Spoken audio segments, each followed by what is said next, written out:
Okay, welcome everyone to this webinar on building healthy relationships through healthy communication. I wanted to check to make sure that the sound is working. So maybe if someone can type in the chat to see if, to let me know that you can hear me. Great. Okay, I'm getting some responses. Thank you. Okay, so my name is Karim Martinez, and I'm the Extension Family Life Specialist with New Mexico State University. And this is my first official webinar in this role, so thank you to everyone who's joining me today. So just to let you know, this presentation is going to be structured in two parts. So the first half, we're going to cover some general communication basics, and then the second half is going to cover information with strategies about how to build connections and strengthen relationships. And then throughout the presentation, if you have any questions, go ahead and feel free to type them into the chat box, and then I'll do my best to try to remember to look at the chat box and see if you have any questions. But throughout the presentation, feel free to ask.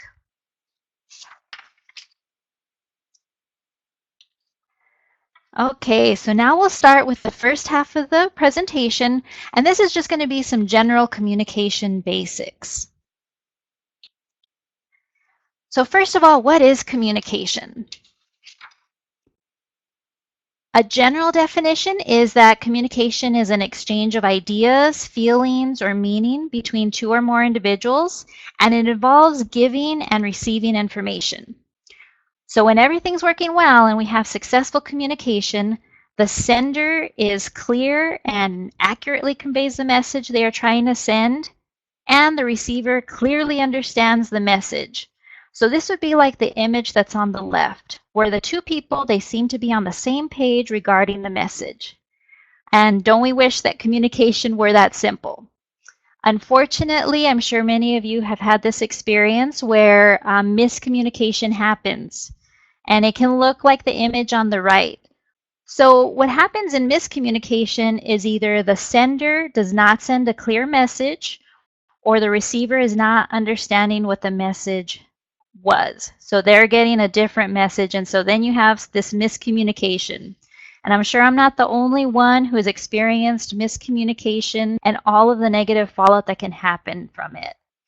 So for example, maybe you or the person you are trying to communicate, you're not on the same page. The two of you are not understanding each other.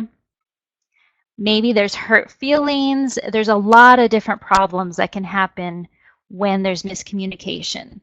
And sometimes, I know if you've ever been in the situations that I've been where you have no idea how that miscommunication even happened. And this can happen with family, with friends, and with coworkers. So hopefully throughout this presentation, you'll maybe pick up a few strategies that maybe you can start using. Again, it's good for family, for your friends, for coworkers. We can apply this in a lot of different contexts. So in order to reduce the chances of miscommunication, what we can do is try to become more effective communicators. So we can practice these skills, and communication skills, just like any other skills. So all of us can work on developing them. So again, the goal of this presentation is just to see if we can learn some different strategies. Maybe we can practice them, become more effective communicators in both our personal and professional lives. So when I think about effective communication, I think about how we can work on helping people feel heard and understood. Effective communication, it's also good because it helps us express appreciation for others. It helps us more with problem solving, because in all relationships, there are going to be problems, there are going to be conflict. So communication can help us with resolving it. And in general, the more that we can communicate and the more effectively we can communicate, that helps strengthen those relationship bonds. So now let's talk about the different parts of communication. So while there's many forms of communication, so if you think about communication in general, there are a lot of forms that use technology. So phones, texting, email, social media. So for this presentation, really, I'm just going to focus on in-person or face-to-face conversations, because I think talking about communication in terms of technology, that would probably be an entire webinar in and of itself. So for this one, we're just thinking about in-person communication. So if you think back to that first definition of communication, where it involves sending and receiving information, there's a lot of information being conveyed by the sender, and then there are also a lot of interpretations going on in the mind of the receiver. So the first part of the message includes the actual words that are spoken. So this is what you're saying, the words. And so this accounts for 7% of the message. Another part of the message is communicated in the tone of voice, and it accounts for 38% of the message. So these are sort of the vocal or tonal cues. This can be the intonation of voice. It can be maybe the speed of the speech. It can be the volume. So lots of vocal and tonal cues. Now, you may or may not be surprised that the intonation and the tone of voice is a larger percentage of the message than the actual words being used. Although maybe some of you have heard, or maybe you even said something like, well, it wasn't what they said that mattered, it was how they said it. So an example of this would be, like maybe you and I are having a conversation, and you're sharing a story with me, and I decide to say the phrase, oh, that's nice. So I could say it like, oh, that's so nice. Or I could say it like, oh, that's nice. So you can see that the vocal and the tonal message on that second one, it's going to show sarcasm. So that means that if the words are nice, but the tone is not, you're going to believe the tonal or vocal cues more. A third aspect of sending a message are visual cues. And this is the largest percentage, so this would be 55%. And so this could be things like your facial expression or your body language. So let's go back to that example where you're trying to share a story of something going on in your life, and I say, oh, that's really nice. Tell me more about it. So the words that I'm saying and my tone of voice, they're both sending that same message that I would like to hear more about your story. But what if, as I'm saying that, maybe I start to look at my watch or my phone, or I turn to my computer, or I'm looking out the window. So those visual cues, the message that you're likely to receive from those visual cues is that even though I said and I sounded like I wanted to hear more about your story, the visual cues are telling you that maybe I don't, that either I'm busy, that I have something else going on, that I'm not really interested in hearing what you're gonna tell me. So when the messages that we're sending are not the same or they're not congruent, we'll believe those visual cues we're receiving. So body language is the largest part of that message that we're receiving. So what do we do with this information? Well, one, we can start to be more aware of the messages that we're sending. So we can think about these different parts, and then we can think about, are we sending the same message in our words, in our tone, and in our body language? And so by becoming more aware, you can start to make them more congruent and start sending a more consistent message. So this part is just to be more aware. So in addition to those parts, there are some other factors that can affect communication. And especially if we're trying to bring up maybe an issue that's important to us or that we have a concern about, we have to think about these other factors, because thinking about these will impact how effectively that conversation is gonna go. So for example, thinking about when, the timing of the conversation can have a lot of impact in the state of mind of the state of your mind as well as the other person's mind. So for example, if we're thinking of this in a family context, in the morning when everybody in the family is busy trying to get ready, get out the door, that's probably not a good time to have a conversation that's about an important issue that's going to take a lot of time to be discussed. So thinking about, okay, how are we going to be timing this? Again, in the office, if you can choose a time, you're probably not going to want to talk to your colleague or your coworker when maybe they're out the door to a meeting or they're trying to prepare for something big. If you have the ability to choose, think about that time. So thinking about, are people tired? Are they hungry? Are they angry? Are they busy? Just thinking about that.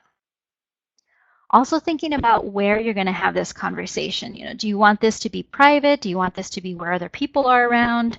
Are there distractions like TV? Is there music going on?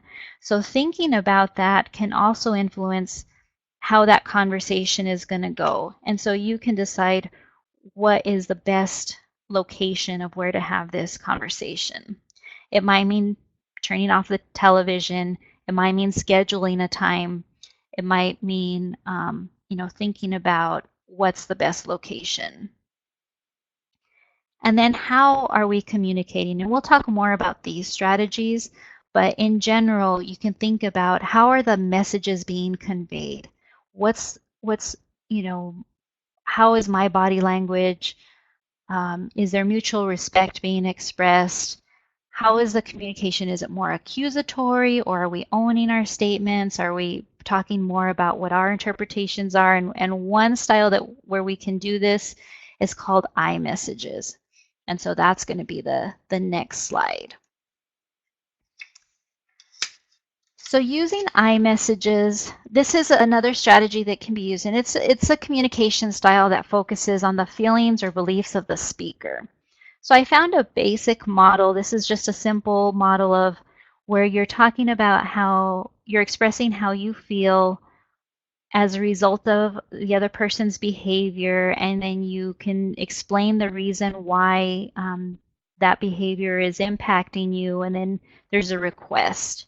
And so this one's just a really simple way that we can start to speak for ourselves and what our feelings are, what our thoughts are, how behaviors may be impacting you.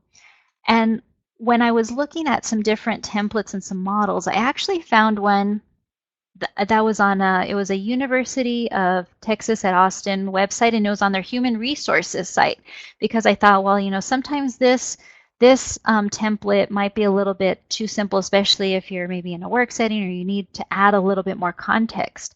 So I found another template. So this is sort of an expanded one.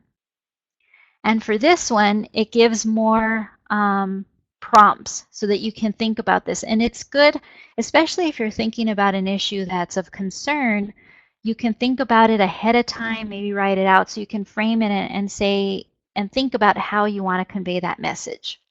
So in the template that UT Austin had, it starts out with giving some context. So I noticed that, and there was some observable details about the behavior, and the important part is that you're not interpreting the intention. So again, I messages are really focused on the speaker. And then you insert your feeling, so your own feeling about the other person's behavior.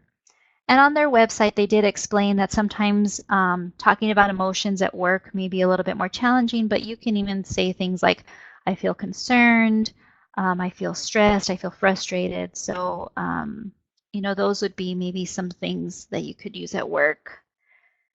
And then you explain how that action or behavior of the other person is impacting you, and maybe explain a little bit more about your view of how their behavior is impacting you. And then you can ask for a change in behavior.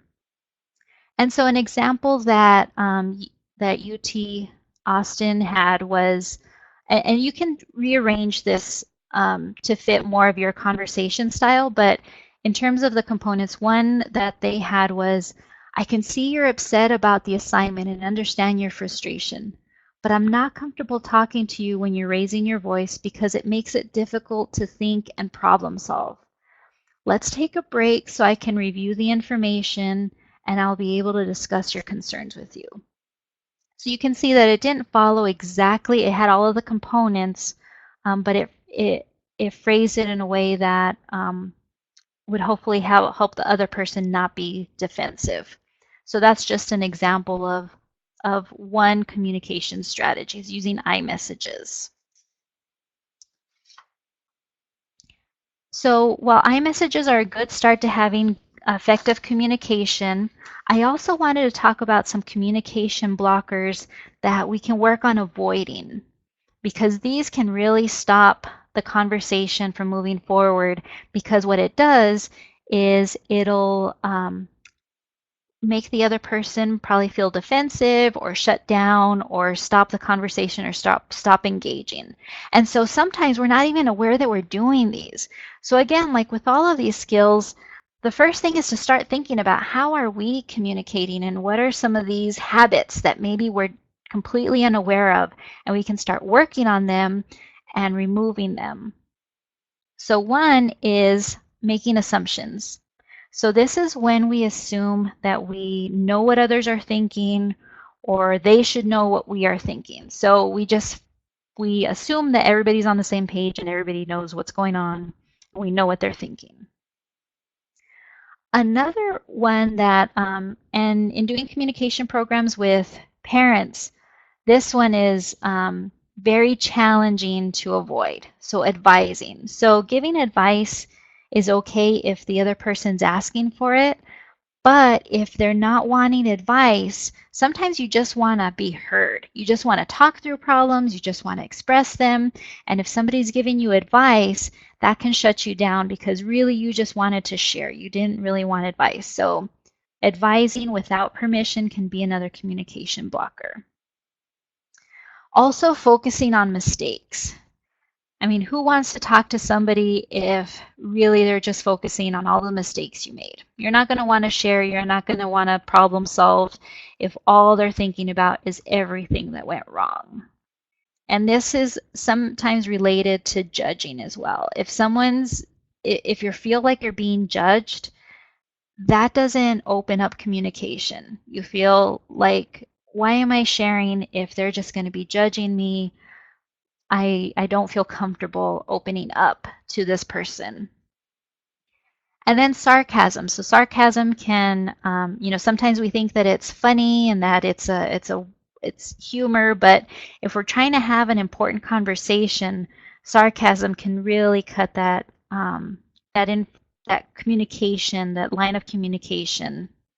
It could just end it. And then moralizing. So again, it's almost like that focusing on mistakes or moralizing or thinking, that you're better than the other person. One example that I can think of that might be able to fit into this is, let's say you're having a conversation with somebody and they start talking about how what's wrong with society today is millennials, and millennials are X, Y, and Z, and they're ruining everything. And so if you're a millennial or if you don't adhere to those beliefs, then you're not going to want to have that conversation. And so you can think about this with everything. It's like as soon as that moralizing happens, it'll end that conversation. And so just be aware of, sometimes we're going to be thinking about those things and we're going to inadvertently end conversations.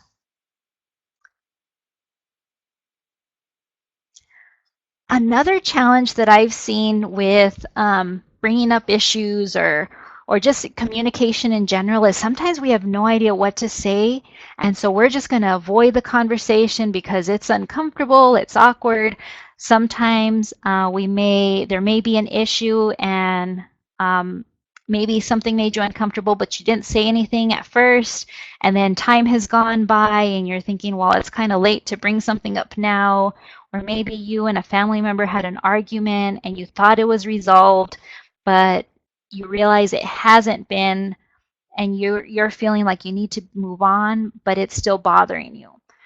So just a disclaimer, this link, it's not a research-based link, but what I really liked about this person's blog, so in this one entry, they actually had some suggestions of how you might be able to start an uncomfortable or an awkward conversation, because sometimes communication ends, we don't even start that communication because we just do not even know how to start that awkward conversation. So some examples that were in this blog were the first one, I should have brought this up earlier, but I wasn't sure how to do so.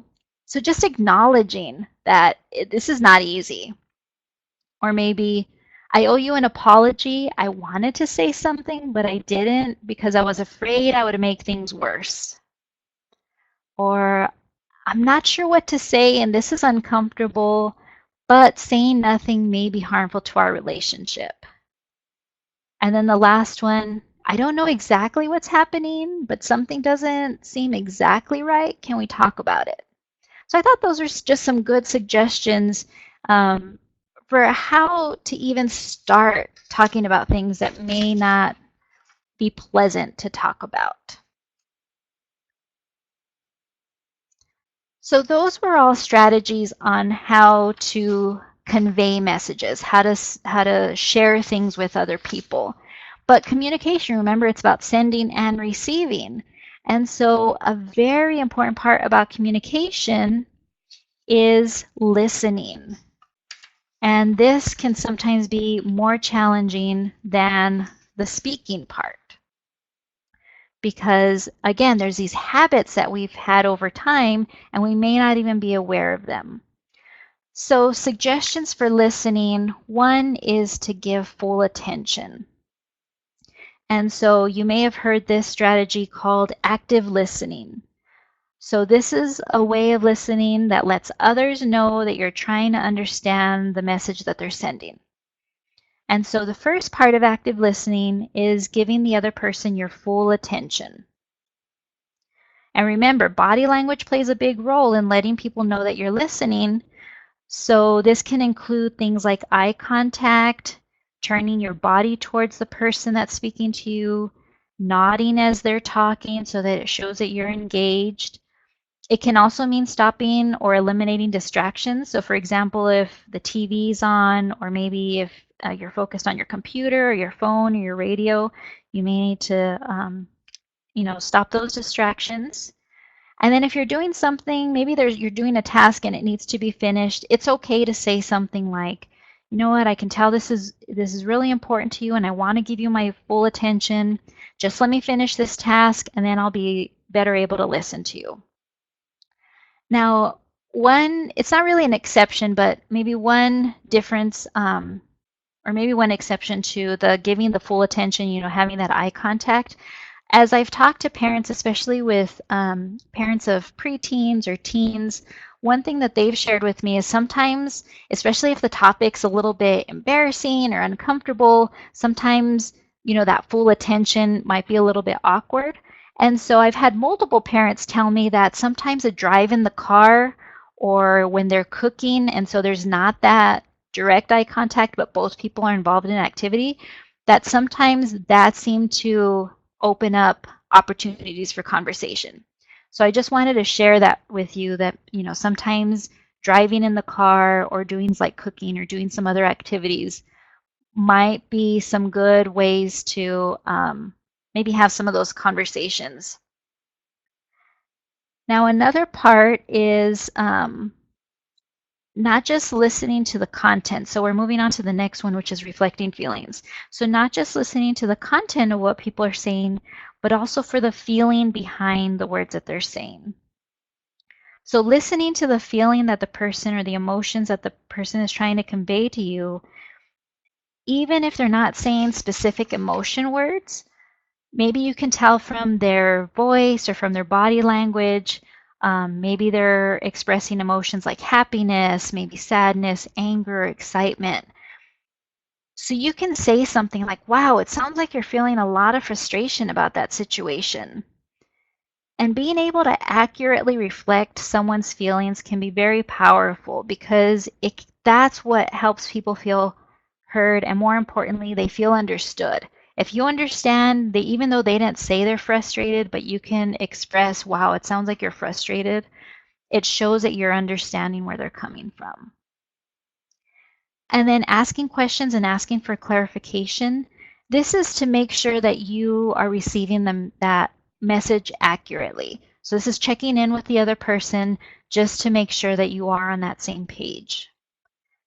And then when the person is finished talking, you can paraphrase. So that means just summarizing in your own words.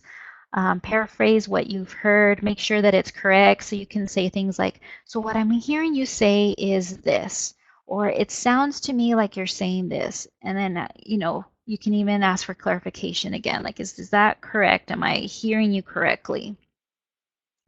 So active listening can take some practice, especially if we're used to multitasking or if we're used to not giving our full attention, right? We think we can be doing something and we can listen at the same time. Or maybe we have the tendency to jump into conversations right away. So maybe we don't let the other person finish before we interject. Maybe we're a problem solver. So maybe we offer solutions right away, or maybe we don't like to talk about emotions, so we completely ignore that.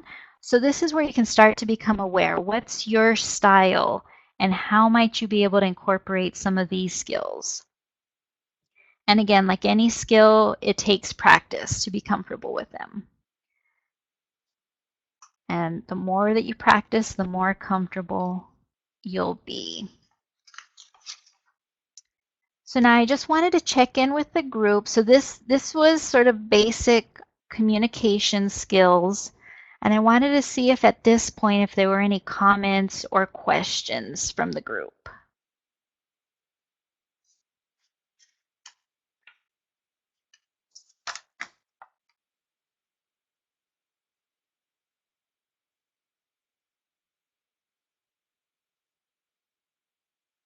So I see someone typing in a question or a comment.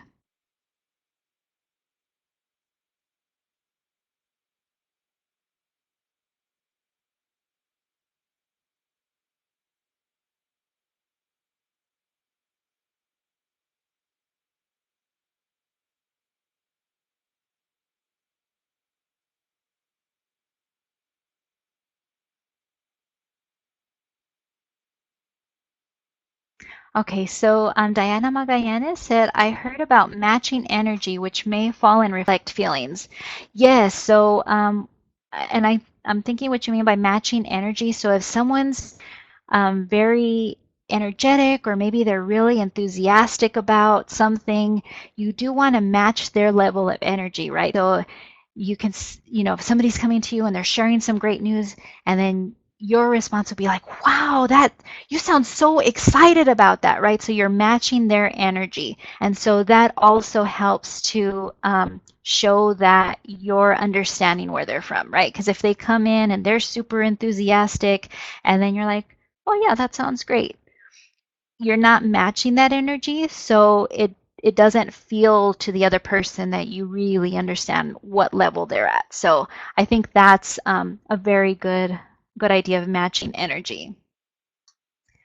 And it says, yes, the exception is the emotion of anger, right? So you don't want to escalate somebody who's already maybe agitated, but you can, like if somebody's very angry or upset, you can say something like, oh my gosh, I can tell that you're angry. And so even though you're calm, it's a little bit more intense. So you're not exactly matching the energy level, but you are acknowledging the severity or the importance of it. Thank you. Okay. So now is the second part of the presentation, and the second part is going to focus more on how people's style of interactions can either weaken or strengthen relationships. So the information for this half of the presentation, it's based on research that's done on couples, but I think the information works really well for other family members, for friends, and for colleagues. So even though this research was done specifically on couples, it's very valuable information. So I just wanted to give you a little bit of background in terms of the research that this is from. So Dr. John and Julie Gottman, they've been studying couples and marriages for decades. And so just to tell you a little bit about how they did this research, because I thought it was very interesting. So they had what was called a love lab. So what they did is they brought in couples into this mock apartment, and they were asked to act as naturally as possible. So they were there, for a weekend, so they could bring in their groceries, books, laptops, pens, anything they would have for a typical weekend. And so then they recorded them from 9 a.m. to 9 p.m. And they had these sensors, so it tracked their stress and their relaxation responses. And over the decades of research, they found that they were able to predict with 91% accuracy which couples would get divorced based on their observations. And what they found is the key was how the couples interacted with each other. And so the best part of the research was that they also found protective factors. So not only did they find, okay, these are the factors that are going to result in people separating or divorcing, there's also some things that can protect people from that. And what they found is really that strong relationship, that connection, that deep friendship. And so there were these characteristics or styles of interacting that helped protect these relationships. And so what we can take from the research is that our interactions, including our communication skills, have a huge impact on how satisfied we are in our relationships and how strong they are. So what I'm going to go over are just a few do's and don'ts about building connections and strong relationships. And we're going to start first with the don'ts. Okay, so these are behaviors that we're going to want to avoid. And the don'ts list ways of interacting that Gottman called the 4 horsemen of the apocalypse.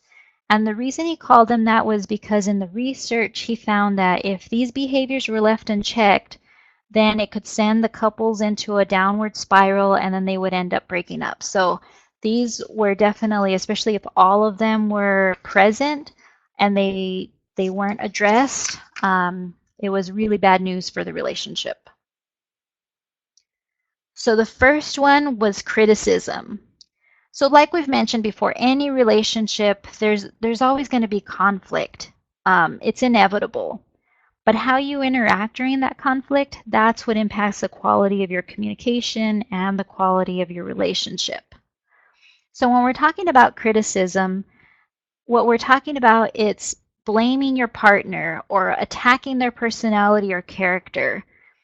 You tend to use statements like always or never. So for example, you might be saying things like, you never think of anyone else, or how can you be so selfish, or you always spend too much money on things. And so you can see some of these are very similar to those communication blockers that we talked about earlier. The next one was contempt. And so, criticism bolstered by hostility or disgust would be contempt. So contempt means that you have a sense of superiority over the other person. And it's poisonous to the relationship because it conveys disgust with the other person. So this can include things like insults, name calling, mocking the other person, rolling your eyes, or sneering. So examples of contempt might be, you're too weak to get a raise for your own family. Or you have no idea how to have a good time. You're a workaholic. You're just a workaholic. Or you never pick up after yourself. Why are you such a lazy slob? So you can see these are very harsh statements and they express contempt or disgust with the other person. The third one was called defensiveness. And many times this was actually in response to the criticism and the contempt, which is understandable, right? I mean, if you think about criticism and contempt, those are attacks on you as a person. So you can think of defensiveness like counterattacks in response to this interaction. And it's natural. When somebody criticizes you, you're going to feel hurt or injured, and then you're going to send out a counterattack. So defensiveness is a natural response. Now, defensiveness can also mean not taking responsibility for personal actions. So maybe you and your partner, you're talking about something and maybe neither one of you is taking responsibility for your part in that conflict. And so that's pretty dangerous, because then what it does is it blocks your ability to deal with an issue. So I thought this this cartoon here was pretty funny. It says, the last thing she said to me was, "Did it kill you to apologize?" So sometimes that apology is very challenging for us. So I see somebody commented, yeah, that the cartoon's pretty funny.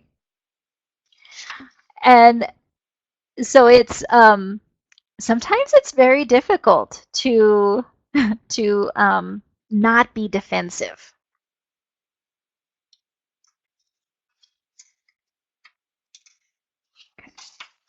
Now the last one for the don'ts is stonewalling. So, we've already talked about criticism and contempt and defensiveness, and we can see those are they're not very healthy ways of interacting.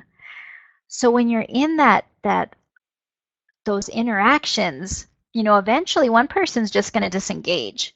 And so that means that the listener is going to completely withdraw from the conversation. There's no physical or verbal cues. They're going to remain silent, no eye contact, no facial movements, no vocalization.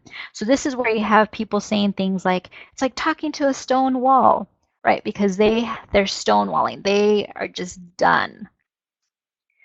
And so it's better to call a timeout than just disengage. And we'll actually talk about how to call a timeout in the next section. But again, these 4 horsemen, like Gottman calls them, these are things that we definitely want to reduce or avoid in relationships, because they're definitely harmful to having those strong, healthy relationships. So how do we protect ourselves from those 4 horsemen? So what are the do's? So the first thing we can do is focus on the positive.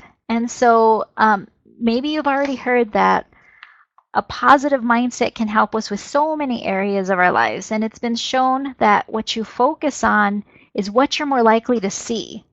So if you're always focusing on the negative and what's wrong, that's really going to be what is going to be more in your what you're going to be seeing the most. So if we can focus on the positive, then you're more likely to see more things. And in relationships, really, it's better to think about what's going well and then build on those strengths. So figure out what's well, and then you can build on it. And then we also want to be sure we think about what we appreciate.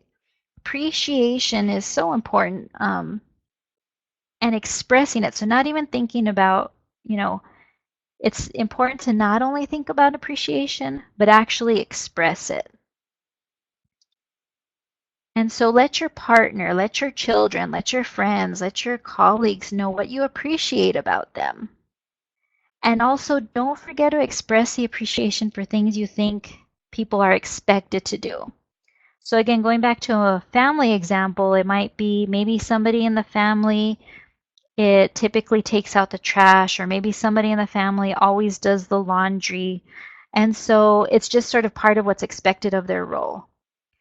And so we sometimes think about these as invisible job duties or expectations. Well, remember to appreciate those and express that appreciation, because even if it's something that you're expected to do or that you just always do, it's really nice to know that other people value what you're doing. And this can go the same for the workplace too. I mean, there's certain things that people are just do and we don't acknowledge it. And if you go out of your way to acknowledge it, it can definitely build those healthy relationships. Now, one of Dr. Gottman's studies showed that spouses in happy and stable marriages made 5 positive remarks for every negative remark when they were discussing conflict. And in contrast, couples headed for divorce offered less than 1 positive remark for every negative remark. So it is very powerful to think about the positive. Another strategy that can be used, is, especially when you're having conflict or having these important conversations, is to be aware of how you're reacting physiologically. So being able to calm yourself down is a very important skill. So this was very interesting. In that Gottman Love Lab, they measured the participants' physiological responses to conflict. So they measured things like heart rate and breathing. And what they found was that if your heart is beating more than 90 beats per minute, it becomes very difficult to access that logical part of your brain. So what this means is that if the negativity is really high and you're feeling it psychologically, physically, and it's feeling overwhelming, Dr. Gottman called that flooding. So you're just having all of this physical response, and so you really can't think logically, and so it really increases the chances that you're going to react or overreact or say something hurtful that you might regret later. So to counteract this flooding, people can learn to calm themselves, lower their heart rate so that they can access that logical part of their brain. And so you can work, so something you might be able to work on is, especially if stressful conversations really affect you physically, you might want to practice ways to calm yourself down. You can practice, in the context of a couple relationship, practice helping your partner calm down. So that can mean using a soft voice, a smile, maybe using humor to cut the tension. You may need to take a break, and it can take 25 minutes or longer to actually calm your body down enough for you to have a meaningful conversation. So what he recommended was, it is okay to take a timeout, 25 minutes or longer, but don't put it off for too long, because then you might avoid the issue altogether. So, this could be, again, another strategy that could work in the work setting, because, again, if you're having those very strong physiological responses, you may want to practice some methods to calm down. Another strategy is that Gottman suggested is to complain, and I put constructively because, again, we talked about how it's not what we say, but it's how we say it. But the important concept here is that if things are bothering you or you have issues, it's important to talk about them. Sometimes what can happen is maybe we don't like conflict, so we just avoid it. And what happens is, if you're just avoiding talking about important things because you don't want to have any conflict, what ends up happening is you actually lose the connection. And so what you can do is end up having these parallel lives instead of connected lives. So everybody's just kind of doing their own thing because you don't want to have any conflicts. But what happens is the relationship actually erodes because you're not talking about those important things. Now, when you're complaining or when you're bringing up issues, it's important to focus on one issue at a time. So sometimes we can, if we're bringing up multiple issues, you can't really deal with all of them at one time. So it is important to focus at one. Now, sometimes if we decide we're not going to bring up issues, it can lead to a term that Gottman called gunny sacking. So this means keeping concerns and complaints silent while throwing them into this imaginary gunny sack, and then over time it becomes heavier and heavier and more difficult to empty. So you're carrying around all of these issues. So this is like the cartoon that's on the right here. So we have this couple, and it says, "I just realized something, dear. Every single thing you do drives me absolutely insane. Oh well, probably too late now to do anything about it. Well, nighty-night." So that's an example of gunny sacking, where this person just carried everything around instead of dealing with it as it came up. And also, we want to make sure that we're congruent in our communication. So we talked about all those different ways that we're sending messages. And so we do want to make sure that we're saying what we mean and we're meaning what we say. So don't think about other people as being mind readers. We're assuming that people know what you're thinking. Again, it's so easy to not be on the same page because you think that it's so obvious, but somebody else has a different interpretation. So this is where it's important to really think about being clear. And then communicating kindly. So it's real easy to get into the habits of the four horsemen, especially if we're hurt or if we're feeling angry. It's very easy to fall into those habits. So thinking about how do we talk about things and avoiding those hurt feelings. And so just being respectful of other person's feelings, perceptions, trying to avoid those four horsemen that we talked about.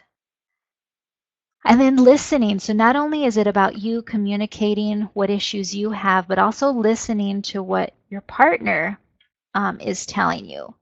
And so if they want to bring up issues, even though if it might be uncomfortable for you, turning toward your partner and trying to work on these things, that's an important part of resolving conflicts. And so how do we do that? We talked a little about this in the first section, but this one speaks a little bit more. I wanted to highlight some of these. So speaking non-defensively. So using a soft startup instead of a harsh startup to bring up an issue, or using a soft voice and then beginning with I feel or we rather than you. And then trying to repair the conversation. So sometimes we say something and you can tell it hurts the other person, or maybe they hurt your feelings. And so what they found is strong couples were able to repair the conversation. Like they could tell when they, maybe accidentally hurt the other person's feelings, and then they would either use humor or something to repair that conversation. Now, for the harsh versus soft startup, I wanted to give you a few examples. Let's see. So this would be an example of a harsh startup. So see, I see you dented the car again. When are you going to stop being so reckless? Versus a softened startup, which would be, I saw the new dent. What happened? I'm really getting worried about your driving and I want you to be safe. Can we talk about this? So the first one is going to put the person at in the defensive. And you can see the second one, it's a softened startup, and you'll notice that it's pretty similar to the I statements that we discussed. So it's just talking about what you're observing, what happened, what your feelings are about that, what you would like to happen. So it's a way of starting something, starting a conversation that does not automatically put the other person in a defensive.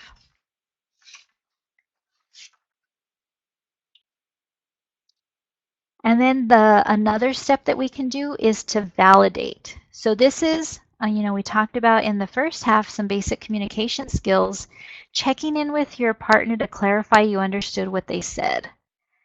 And then this was really interesting. Look for the yearning behind the complaint, or what they would like to see.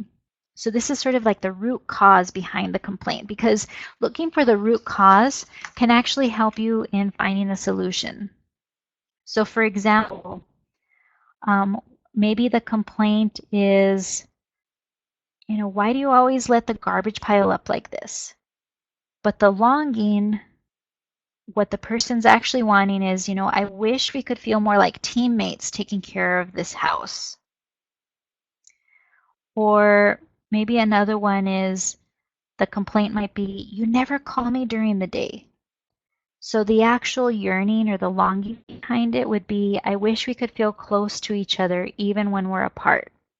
So if you're expressing complaints, you might want to think about what's the root cause, or if someone's expressing complaints to you, you might want to think about what's the actual cause, what do they want, and then that can help you all maybe find a win-win solution.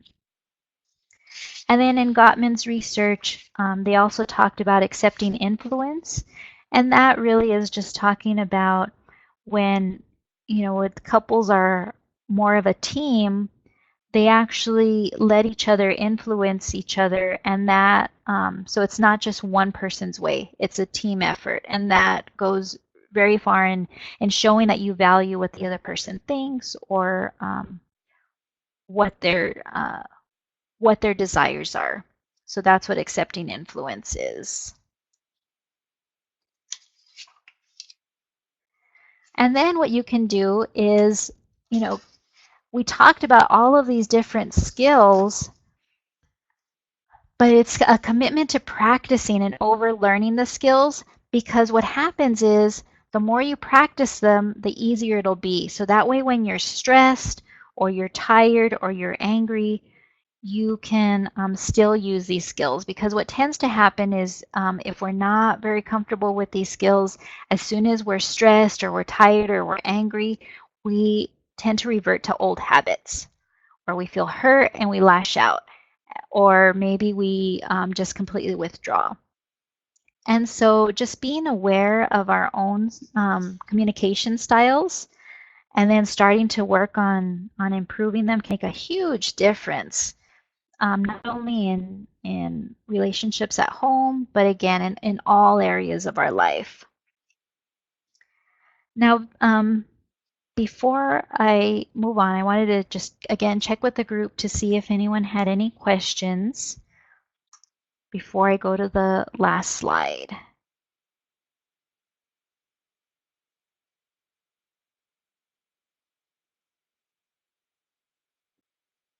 And just as a reminder, so after this presentation's done and you close out the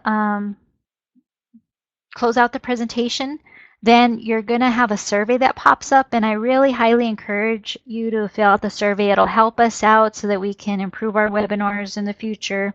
And then after you fill out the survey, then you'll be receiving a handout that has some of the information from today's presentation. So just a reminder about that. So before I go to the last slide, so again, with choosing to gain skills, the other thing you can do is actually talk to people about communication. So maybe there are some things that you all want to work on, and again, maybe you can use those awkward conversation starters where you can say, you know what, maybe we can work on this, it's not quite working.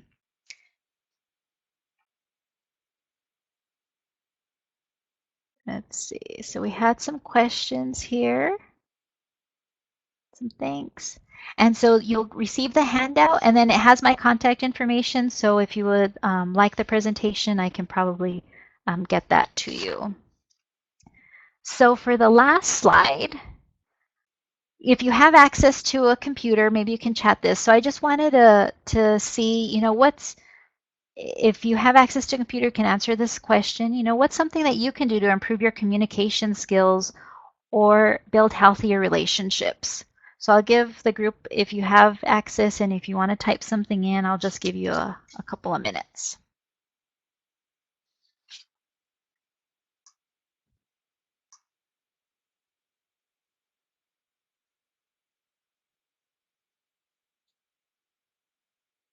So I see some people typing.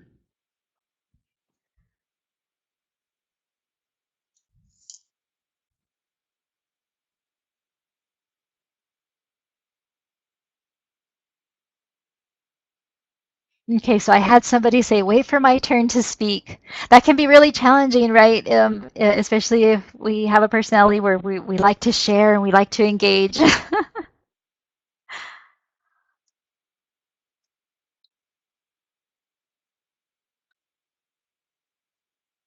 Oh, and so Gwen Crum mentioned that she recently attended a session on motivational interviewing and has been amazed at how awesome it is. Yes, motivational interviewing is a really great strategy. Oh, and then looks like Lauren McKee said, I tend to fall into the problem solver category.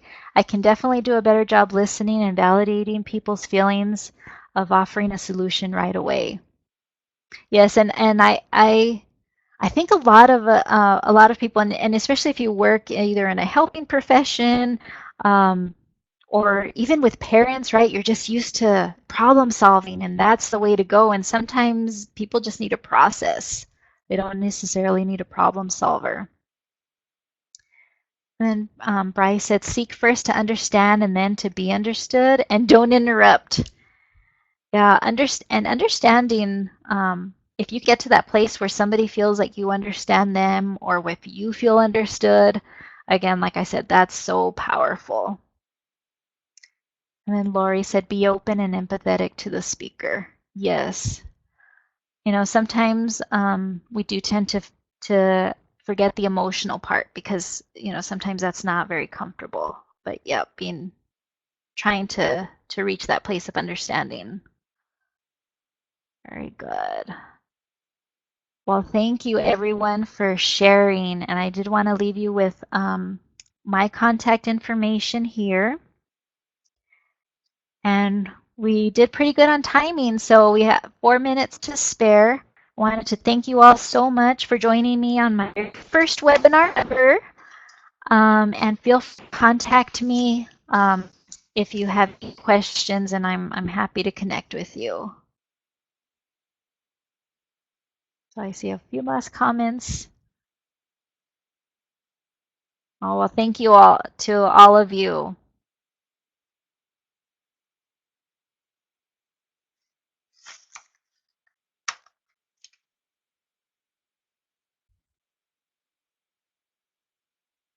All right. Well, I hope everyone has a great day, and I wish you the best in your communication.